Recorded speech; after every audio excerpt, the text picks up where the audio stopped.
गुरुजन वर्ग अध्यक्ष महाशय, पूज्य गुरुजन वर्ग व माझ्या बालमित्रांनो, मी आज तुम्हाला काही शब्द सांगणार आहे, ते तुम्ही शांतपणे ऐकावे ही माझी नम्र विनंती. सावित्रीबाई फुले यांचा जन्म 3 जानेवारी 1831 रोजी झाला. त्या काळात स्त्रियांना शिक्षण घेण्याचा अधिकार नव्हता.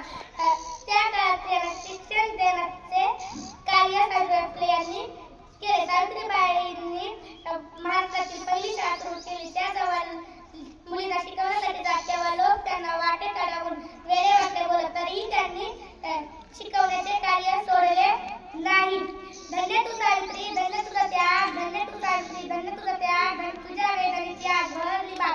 सावित्रीच्या घेऊन वाजता गाठले उंच शिखरे, सावित्रीच्या घेऊन वाजता गाठले उंच शिखरे, परंपरेला पिंजरा तोडून मुक्त झाली पाखरे, परंपरेला पिंजरा तोडून मुक्त झाली पाखरे. सावित्री झाली की आम्ही शिकून मोठ्या होऊ, सावित्री झाली की आम्ही शिकून मोठ्या होऊ. ज्ञानाचा विशाल नदी उंच भरारी घेऊ. प्रथम शाळेची घंटा तिनेच वाजवली, प्रथम शाळेची घंटा तिनेच वाजवली. साऱ्या भारतामध्ये